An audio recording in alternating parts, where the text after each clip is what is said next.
Welcome to Unit 3 again, and this is Lecture 8. And in this lecture, I'd like to introduce you to this Boltzmann equation, which actually is the centerpiece of all semi-classical transport.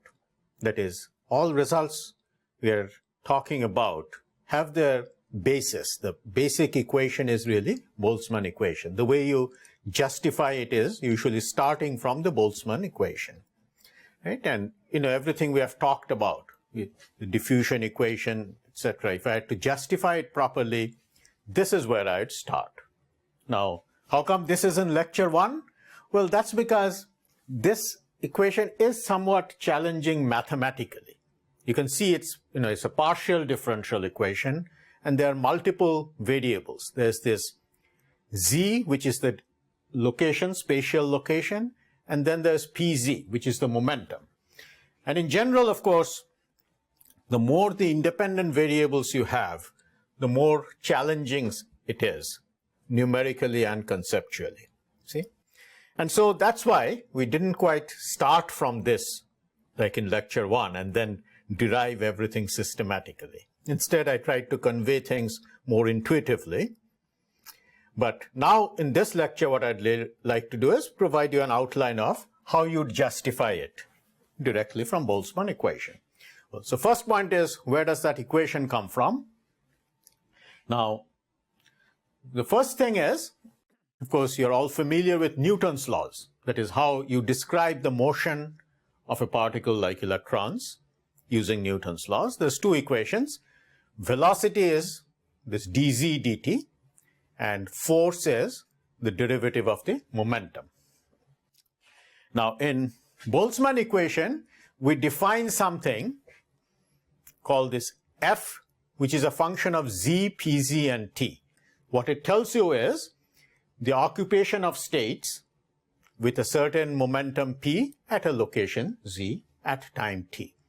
Note that there is this important change in concept here. That is, here the only independent variable is t. Z and pz are dependent variables. Those are the location and momentum of a particular electron.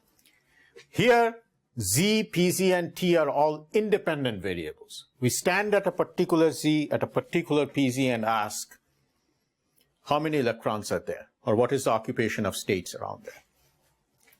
And the argument you can make is that this f, z, p, z, t should be the same as what I have written here.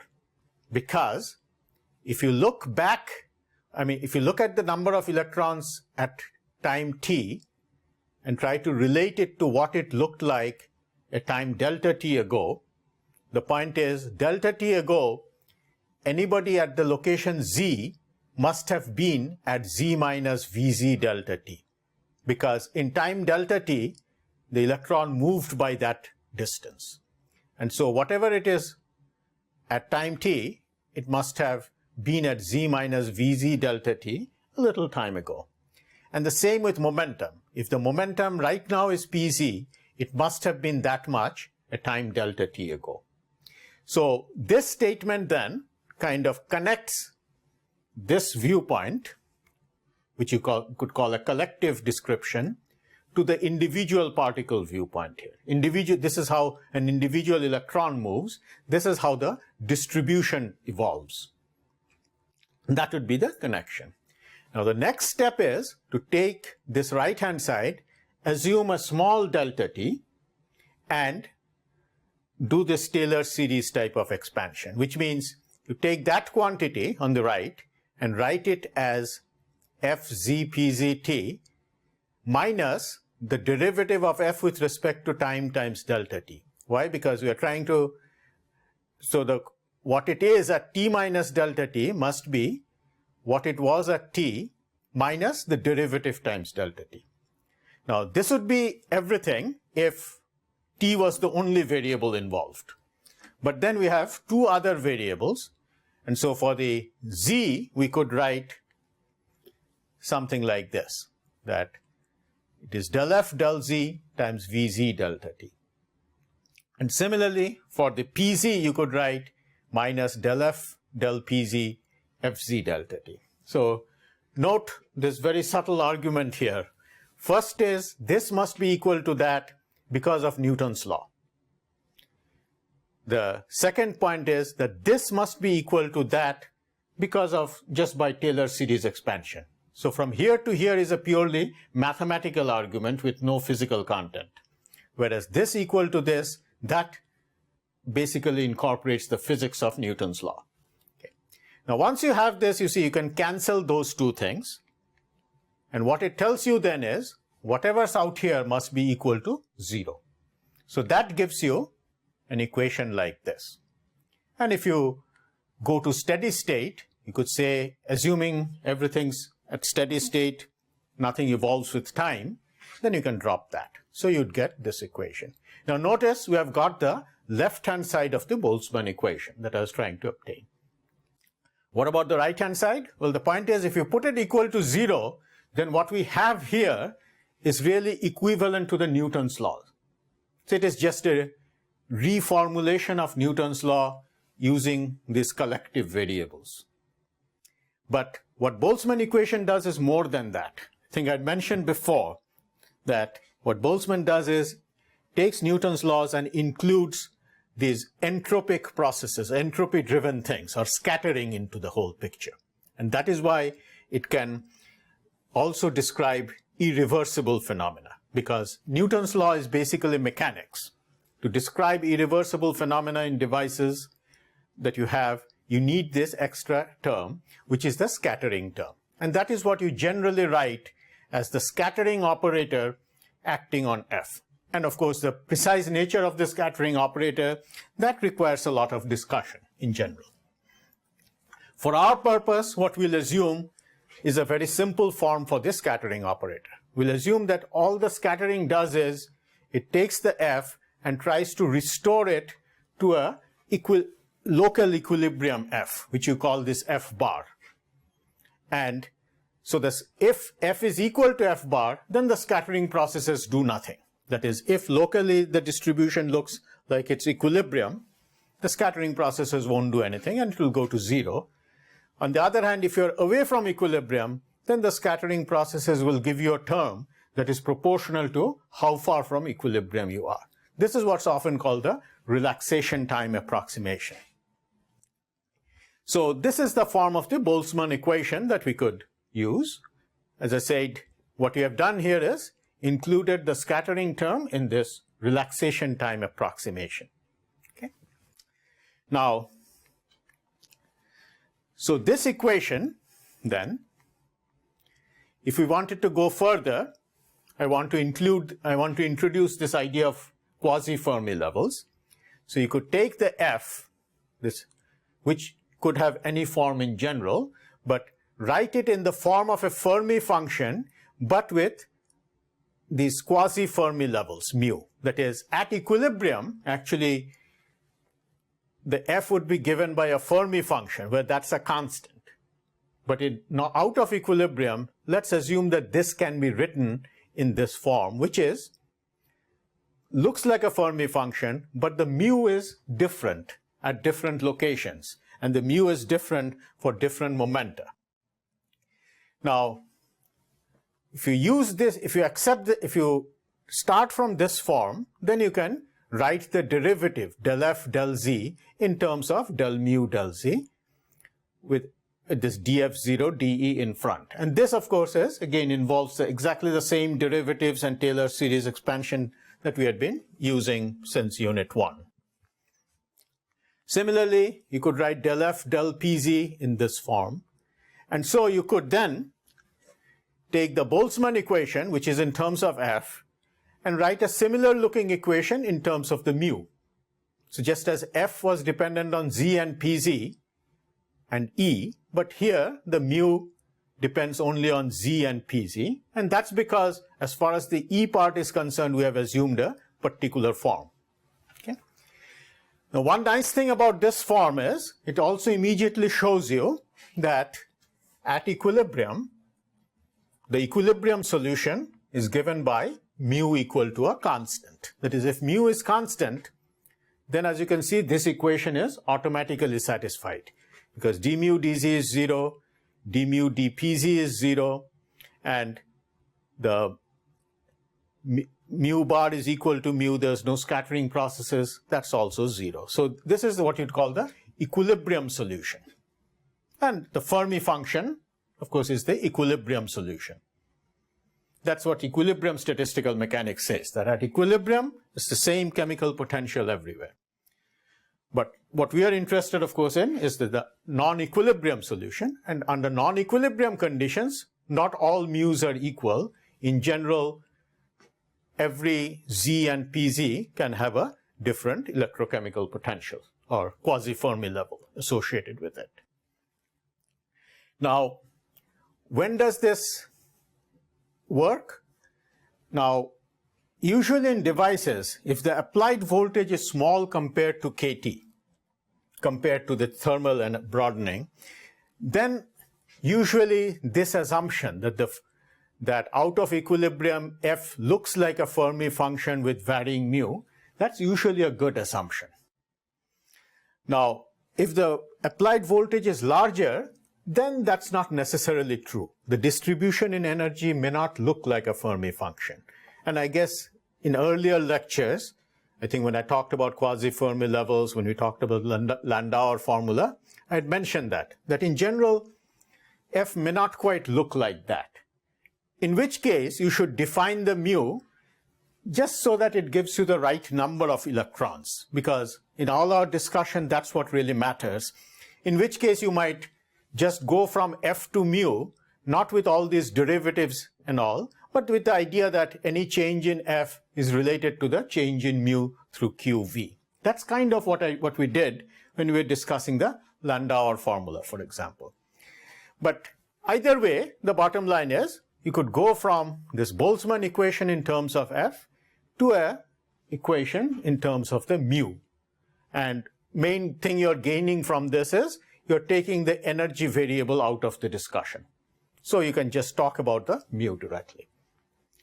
Now the next point is a little more subtle, and that is that under many conditions you can ignore this middle term, because this is the term that actually involves the force due to the field, right? Usually this F, that's the force that an electron feels, and that is where the electric field would often enter the Boltzmann equation. Now, when can you drop this? The argument goes something like this, that at equilibrium, of course, the derivatives are both 0. And when you go out of equilibrium, these things are like first order. But if the electric field is also 0 at equilibrium, then you see this term is kind of second order. That is, when you apply a voltage, you are applying an electric field, so you get a first order term there, and that's also another first order term, so the total thing is like a second order term. And so you can drop this. Now this wouldn't be true though, if, let's say, there was a built-in field in some region, for example, like we discussed, or if there was an applied magnetic field, as in the discussion of Hall effect. And in the notes, you can look at the treatment of the Hall effect, for example, that I have there, using the Boltzmann equation. Okay? But for this discussion then, let's assume we can drop that term. Then you can write the rest of it in this form. Vz del mu del z is equal to minus mu bar over tau. Notice that in general then, mu at a given location can be different for different momenta. Now, this is where you could simplify a little further by saying that we'll only keep track of two mu's, these two quasi-Fermi levels. One for forward-moving electrons, those which have Pz greater than 0, and one for backward-moving electrons, those which have Pz less than 0. So you could write for those which are forward-moving, I'll call that mu plus, and those which are backward-moving, I'll call it mu minus. Now the mu plus, for those, the velocity is positive, and so the velocity is equal to the absolute value of the velocity. Whereas for mu minus, it has a negative velocity, so you could write it as negative of the absolute value of velocity. Okay? And so these would be then the two equations, one for mu plus and one for mu minus. Now to complete the story, we need to discuss what is this mu average that is appearing here. And the point is that what it represents is what the scattering processes do to the system. That is, what the scattering processes try to do is take this mu plus and mu minus and collapse them into a single mu. Because you see, this having two different quasi-Fermi levels, one for plus and one for minus, that's a non-equilibrium situation. Scattering processes don't like non-equilibrium situation. You see, their mission is to restore equilibrium. So what they try to do is collapse the mu plus and mu minus into a single value mu bar. And so this average mu, this mu bar would be this average of the two. That's where they will be trying to collapse it. So if you now take these two equations, and you make use of this relation, you can put this together and you'll get d mu plus dz equals d mu minus dz is equal to this separation of quasi-Fermi levels for plus and minus electron states divided by 2 Vz tau. And this is the quantity that's like the mean free path. And so you could write this as 1 over the mean free path. And if you remember back from, I think it was lecture 3 or 4, that we talked about the relation between the separation of quasi-Fermi levels and the current. That is, the current was like the ballistic conductance times the quasi-Fermi level separation. So I could replace this in terms of the current. And so I can now turn this around and write the current in this form. I is equal to this ballistic conductance times mean free path d mu dz, d mu plus dz, or d mu minus dz. And this is kind of like looking like the diffusion equation that we have been using. If you notice that this GB lambda is actually conductivity times the area. So basically then current is proportional to the slope of the mu plus or the slope of the mu minus. So you could use this. You could say that, well, we can now solve this equation using the boundary conditions at the two ends. You see, we could say that mu plus at one end has to be mu1, mu minus at the other end has to be this mu2, and for the current to be constant, it must vary linearly, etc. Okay? So this is the equation that one could solve to get the variation of the two quasi-Fermi levels that we talked about. On the other hand, you could say that let's not bring in these two equations for two quasi-Fermi levels. Rather, let's just use an average, because I could take this equation and add to it that equation and get a single equation for the average potential mu plus plus mu minus divided by 2, and it would look exactly the same. So that's the normal diffusion equation, right? And as we discussed earlier in this unit, you could solve this equation, but with the boundary conditions that we discussed. I think it was back in lecture 3 or 4, that the mu is equal to mu1 minus qi rb over 2. That was the new boundary condition. That is, what people tend to do is solve that equation, but forgetting the second term. And so they tend to get mu, they put it equal to mu1 on the left and mu2 on the right. But, so all of this then follows mathematically from the Boltzmann equation with appropriate assumptions, which can be, I guess, scrutinized and discussed. But so as I said, if I were to do all this in a proper way, then you could have started from the Boltzmann equation and derived things step by step. Whereas what I prefer to do though is usually, start with intuitive descriptions that how things are generally working and then tie it together mathematically, which is what I tried to do in this lecture. Now, so this unit, then the next thing we'll do is we'll talk about this topic of great current interest. There's a lot of work nowadays on spin potentials, and there's a lot of activity. And of course, the reason I'm talking about it in this context is because it relates in a natural way to the concepts we have talked about here. the mu plus and the mu minus, because in certain materials, the mu plus can translate into a quasi-Fermi level for up spins, and mu minus can translate into a quasi-Fermi level for down spins. But that's the next lecture. Thank you.